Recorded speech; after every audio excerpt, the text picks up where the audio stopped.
தொண்டர் நாயனார் பிள்ளை கரி கேட்டீசனார் வளவர் நாட்டில் காவிரியில் தெங்கரை வடியில் செங்காட்டங்குடியில் வழி வழி மருத்துவ தொழில் செய்து வந்தவர் மாமாத்தீர் மரபில் தோன்றினவர் பரஞ்சோடியார் இவள் ஆயுர்வேதம் வடநூல் படைகள பயிற்சி போர்க்கலையில் எல்லாம் எல்லை தொடும் அளவு திறம் பெற்று இருந்தார் சிவனாருக்கு சீரிய தொன்றாக இருந்தார் ஈசனே புதிரியன புரிந்து வந்தார் அரசனுக்கு பக்கத்துணையாய் நின்றார் யானை படை எடுத்து எதிர்க்கும் மன்னர்களை தலை போரிலே வென்று அந்த நாடுகளை கைப்பற்றி தம் மன்னனுக்கு உரிமையாக்கினார் யானை படையும் பிறப்படையும் கொண்டு வடபுலத்தை நோக்கி சென்றார் வாதாபி போரிலே அழித்து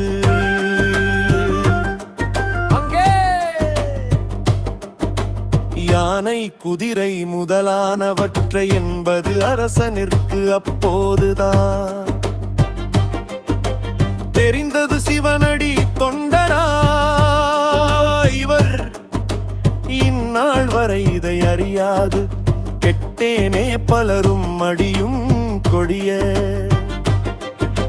போரில் இவரை ஈடுபடுத்தினேன் என்று அஞ்சினா அரசன் எம்பெருமானே இதுகாரும் பொறுத்தருள்க என்று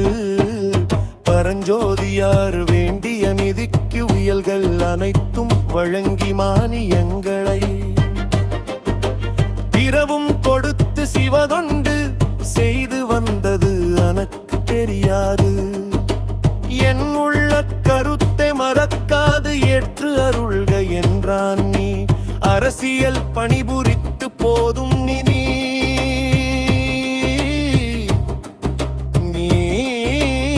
சிவன் தொண்டு செய்வீர் என விடை கொடுத்து அனுப்பினார் நாளும் அடியாருக்கு அமுத தந்தார் பரஞ்சோதியார் அப்படி ஒவ்வொரு நாளும் சேர்த்து ஒவ்வொரு பொழுதும்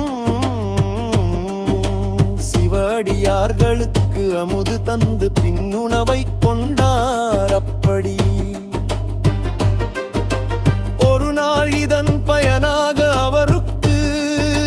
சீரான தேவன் மகன் பிறந்தார்.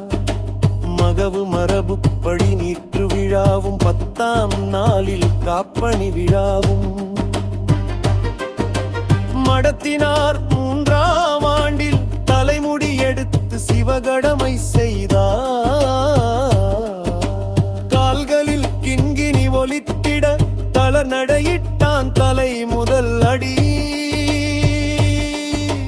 வரை பல்வகை அணிகலன்களை பாங்காய் அணிந்து அழகுக்கு அழுது பார்த்தனர் விழா எடுத்தனர் கற்கும் பருவத்திலே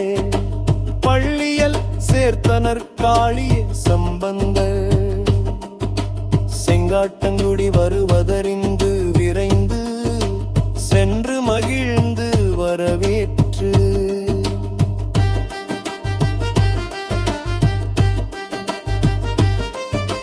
பணிந்து தம்மனையில் சிறப்புறத் தொண்டு செய்தனர் அங்கு பாடிய